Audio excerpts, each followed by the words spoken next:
Are you ready to reach tens of thousands of people with your content and position yourself as a thought leader so that the next time your prospect looks up your name, it's clear to them that you're someone they can trust and work with? Remember, your content helps appear on your prospect's radar for free. But most people don't have the right approach when they decide to write content on LinkedIn. They believe that a post should be promotional and about them. It's not. As a rule, your LinkedIn content should be actionable and valuable for the reader. It should be easy to scan, clear, and straightforward. Make your content not about yourself, but the pain points your potential customers face and propose your solutions. Your content should be based on the general topic that you've identified for your niche and the top topics that you've broken down into. So let's take the example of copywriting. It's a general topic which I can break down into several subtopics. The first one can be copywriting techniques. In the subcategory, I'd create content on how to write better, what frameworks I recommend, what tools I use to create my content, etc. The second subcategory can be problems that my target customers face. For example, if I provide copywriting for founders, I'm going to explain how founders can use storytelling to build personal brands and grow an audience, or how to develop a recognizable tone of voice, etc. The third subcategory can be about monetization of the personal brand, and so on and so forth. The idea is to keep the number of subtopics to 3 and 4, and then focus on finding quality ideas for inspiration. There are several ways to find inspiration for your content. So I'm going to show you two. One that is done manually, and the other that is done using AI.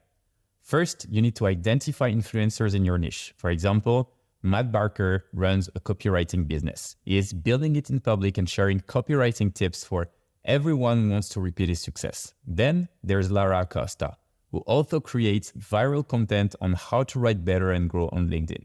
You need to have a list of influencers that you can look up to, as I explained to you in the previous video.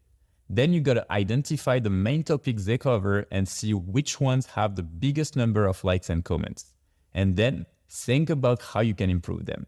Or is there something you disagree with? Or maybe on the contrary, you want to dedicate a post to something you strongly align with. For example, if you look at Lara's post, you can actually write your own post on how your audience can brainstorm ideas for their post and share your favorite techniques. Now, this requires a bit of research. And if you want to do it faster, you can actually use Taplio.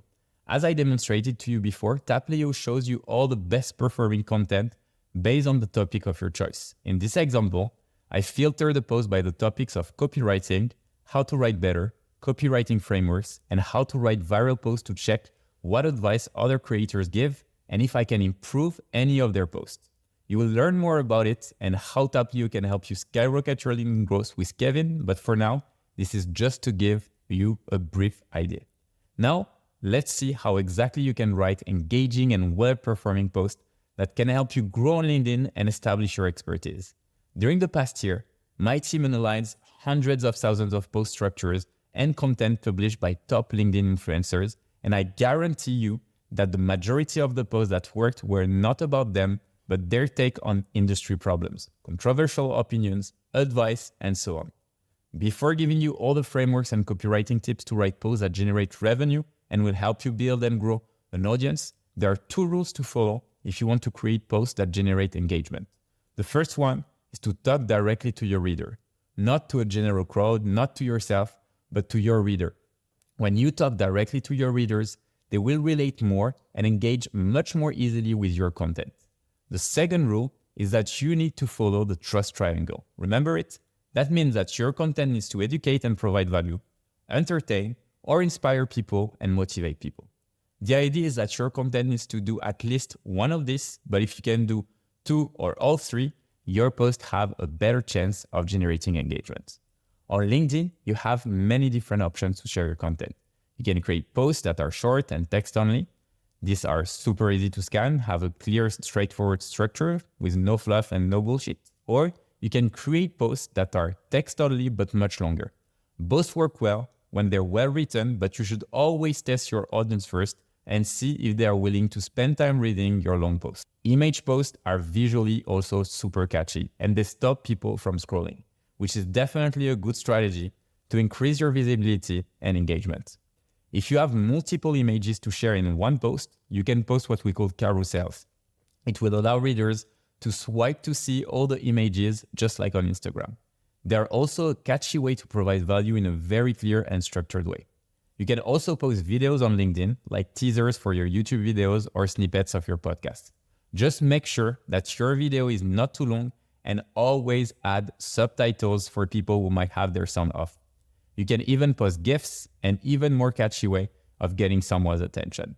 This works wonders for actionable content when you want to tease people about what they can get from your post. So, how do we write content that provides value? You first take the topic you're writing about, like Tal did here with a post about LinkedIn connection request that he instantly accepted. Then you need to break it down into actionable steps. So how can your audience replicate it? Tal, for example, explains step by step the anatomy of a good connection request and how people can write their connection request in a similar way, while providing value to people. So Tal made the post very clear and simple to understand, as if he was trying to teach the topic to a 10-year-old kid. Actionable content is the best way to achieve it. It helps someone do something like this post by Lucas, showing how you can grow your business with no-code tools. This type of content is also easy to replicate as the audience sees exactly what they can achieve. If you want to write inspiring content, you should use a simple framework. Start with an achievement, as I did here by sharing that 18 months ago, I acquired Taplio when it was only at $20,000 in MRR, and no one understood why a sales automation tool like Lemlist would acquire a tool to help you build your audience on LinkedIn. I sparked people's curiosity and teased some more by saying that today, Taplio crossed $3.5 million in annual recurring revenue. But the goal of this post isn't to brag, but to share valuable insights on why combining LinkedIn content with outbound can bring you insane revenues. Notice how I use question for the readers to keep their attention. I also share a personal story to ignite an emotional connection with the audience. I use social proof to strengthen what I write about by providing exact numbers of the reply rate to your campaigns, which was 40%. Then I finish up the post with a logical conclusion that makes it look as if the post has done a full circle. I started why I acquired Taplio and I finished with it. This post reached more than 120,000 people by combining a powerful story with actionable tips and a unique perspective on a situation. Now, have you noticed anything in common in the example I shared? They all have pretty much the same structure, regardless of their length. They all start with a strong hook that makes you stop scrolling. I instantly accepted the link request. Best go-to-market teams are those who blah, blah, blah. 18 months ago, I acquired Taplio when it was only at $20,000 in MRR. Your hook is the first line of your post that's visible on people's feed, and it's the most important thing in your post. Based on your hook, people will decide whether to click on see more to read your posts. So I'm going to show you some of my favorite, most effective hooks. One is using a question as a hook. It's a great way to catch people's attention and tease them about what your post will be about, since questions call people out and build curiosity. The next one is X easy steps. An example is 10 easy steps to write better headlines. This one teases a post that you should be clear and actionable. Another one is wondering how to. An example is wondering how to increase your salary. It calls out people who have that specific issue and get them interested. This is one of the most underrated, is another hook that perform well. This is the most underrated copywriting tip. This gives the idea that you'll share something that people didn't hear about before, so it sparked again their curiosity. The thing you should absolutely not do when writing your hook is to use big blocks of text right in the very beginning. Complex words, extra names, and too many hashtags will make your post very, very unattractive, so people will avoid it. My favorite hack to use when I want to see how my post will look like on my reader screen is going on Taplio, starting to write a post, and then checking where the see more button will be. Thanks to it, I can shorten my hook and work on making it catchier for maximum impact. Now that you've caught people's attention, you want to make your post easy to scan so people get value from them. So here's an example of what your post should not look like. It has too many fluffy words and wordy phrases like first of a kind international research and wrapping up the results by. Plus, the long sentences and paragraphs make the post hard to read and understand. A good post looks a little bit like this. First, it's visually appealing.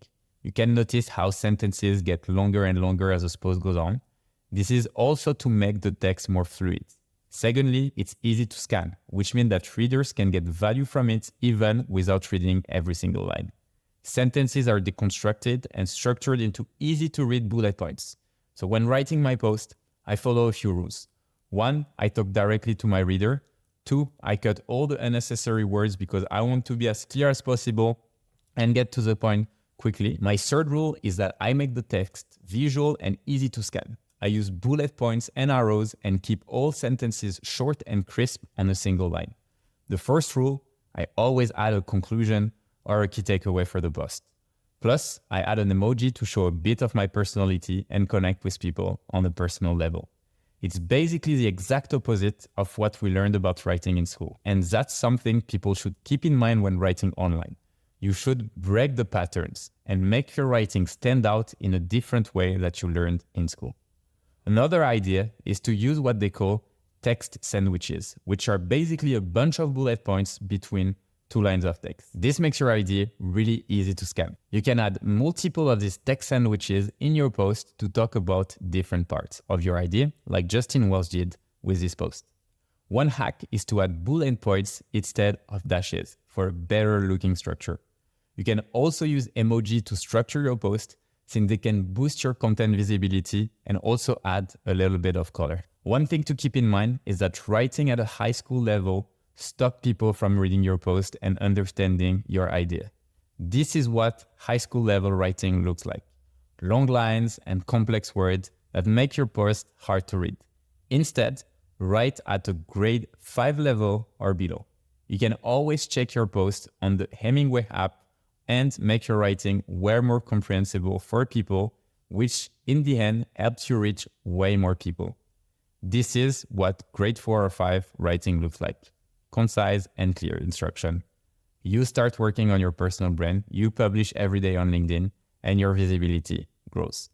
Now that you have the basic principle of writing good posts on LinkedIn, let's talk about some framework that will take your post to the next level and make them way more engaging. The first one is called the PASS framework, which stands for Problem, Agitate, and Solution. You first start with a problem, share what it looks like and include details about it. So in this example, I stated that drama at work can kill companies. To further explain the problem, I added the psychological explanation behind it. Next, you agitate that problem and make it more intense. I did it by exaggerating that more and more people will experience drama at work as a company grows. And finally, you share the solution to the problem to motivate your reader to take action. By sharing the problem and agitating before, you make the solution way more impactful. I also included my experience to make the post more relatable and build an emotional connection with the reader. The next one is the AIDA framework, which stands from attention, interest, desire, and action. You first start by sharing something that catches the reader's attention, as Justin did here. He starts by stating that he has a list of controversial sayings that he believes about the topic that a lot of people care about, which is solopreneurship. By stating this, he makes the reader more interested in what he has to say. He continues sharing his points in a numbered list and elaborating on each one in bullet points as he goes. He emphasizes what the readers need to do instead of following what the majority believes in. And finally, he makes the reader take action by asking an open question. Why not now? Why not you? Finally, we have the BAB framework, which stands for the before-after bridge. With the BAB framework, you first start with what the before looks like, gray and uninteresting. In this example, I shared that 3.5 years ago, I decided to launch a business with only $1,000, which was the only money I had in my bank account at the time. Then you share what the after looked like. So exciting and successful. So taking the same example, I wrote that now the business is valued at more than $150 million. And then finally, you share what the bridge between the before and after is. How can they get there? So now that you've written a killer hook that will stop the scroll and engaging and valuable post, you want people to take action after reading. How do you do this? With a call to action or CTA. There are 3 main types of CTAs on LinkedIn.